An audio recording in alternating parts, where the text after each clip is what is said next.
સ્વાગત છે મારા હોમ કિચનમાં। તો હાય એવરીવન, કેમ છો બધાએ મજામાં? તો આપણે બનાવશું મેથીનું શાક। તો ચાલો આપણે બનાવવા મળીએ મેથીનું શાક। તો કરી નાખી છે મેં અહીંયા મેથીના શાકની તૈયારી। મેથીને મેં પલાળીને લઈ લીધેલી છે। તો પલળી ગઈ છે મારી મેથી, 4 થી 5 કલાક માટે મેં પલાળી દીધી હતી। અને વઘાર માટે આપણે અહીંયા લઈ લીધી છે રાઈ અને હિંગ લીધી છે, પછી લીધી છે હળદર, ચટણી, મીઠું અને ધાણા જીરું દળેલું અને ધાણા, લીલા ધાણા, લસણ અને ગોળ અને પાણી। તો આપણે લઈ લીધું, બધું તૈયારી થઈ ગઈ છે આપણી। અને હવે મૂકી દઈએ આપણે એક બાઉલ, ગેસ ઉપર બાઉલ મૂકી દઈએ અને એમાં મૂકી દઈએ આપણે 2 મોટા ચમચા તેલ નાખી દઈએ। તો મેં અહીંયા ગેસ ઉપર બાઉલ મૂકીને અને તેલ આવી જાય ગરમ થવા મૂકી દીધું છે। અને પછી વઘાર માટે હું લઈ લીધી હતી મેં રાઈ। તો નાખી છે મેં એમાં રાઈ, 1 ચમચી રાઈ છે અને થોડીક 2 ચપટી આપણે હિંગ છે, હિંગ મેં અહીંયા નાખી છે। અને પછી નાખ્યું છે મારે નાખવાનું હતું લસણ, પણ મને મારો છોકરો થોડો હેરાન કરવા આવી ગયો એટલે મેં ડાયરેક્ટ નાખી દીધી અહીંયા મેથી। પછી મેં પાછળથી નાખ્યું હતું લસણ। તો પહેલાં મેં અહીંયા મેથી નાખી દીધી છે, પછી મને યાદ આવી ગયું કે મેં લસણ નથી નાખ્યું એટલે મેં અહીંયા પછી પાછળથી મેં લસણ નાખ્યું હતું, પણ તોય મસ્ત ટેસ્ટ આવી ગયો તો લસણનો એકદમ।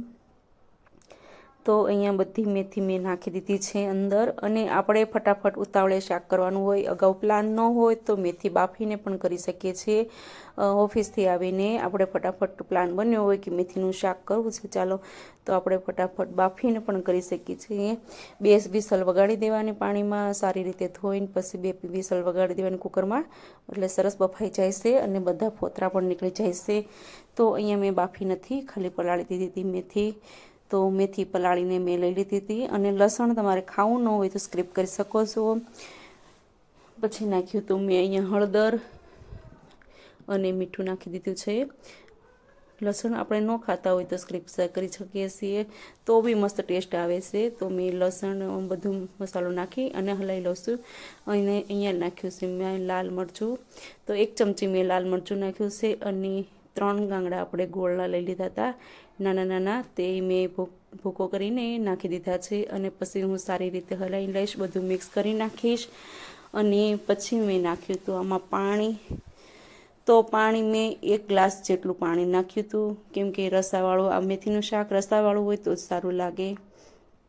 તો બધો મસાલો આપણે સારી રીતે હલી ગયો છે, બધો ફળી ગયો છે મસ્ત। તો 1 ગ્લાસ જેટલું મેં પાણી નાખી દીધું છે અહીંયા।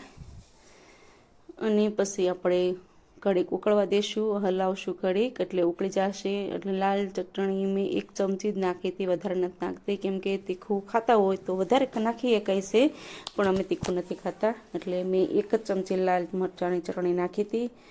અને જો સરસ મજાનો ટેસ્ટ આવી ગયો, કલર આવી ગયો છે શાકમાં, અને સારી રીતે ઉકળવા પણ મળ્યું છે। તો તૈયાર થઈ ગયું છે, ખાવા મળ્યું છે મારું અહીંયા શાક। તો જો સરસ રીતે ઉકળી ગયું છે। અને પછી નાખીશું આપણે ધાણા જીરું।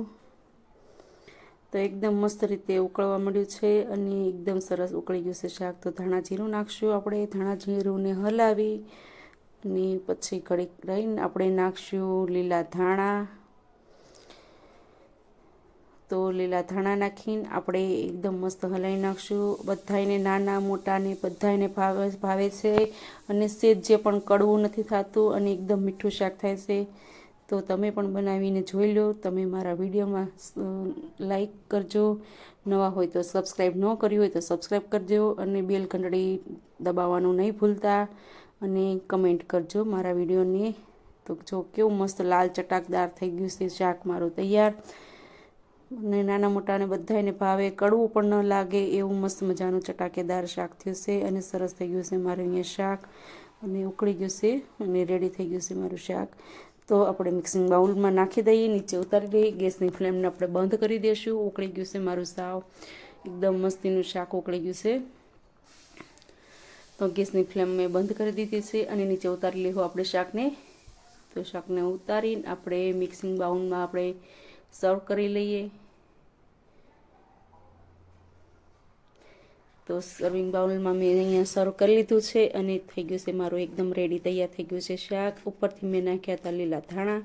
તો એકદમ મસ્ત અને લાલ ચટાકેદાર મારું શાક તૈયાર થઈ ગયું છે. તો લાલ કેવું લાગ્યું તમને મેથીનું શાક?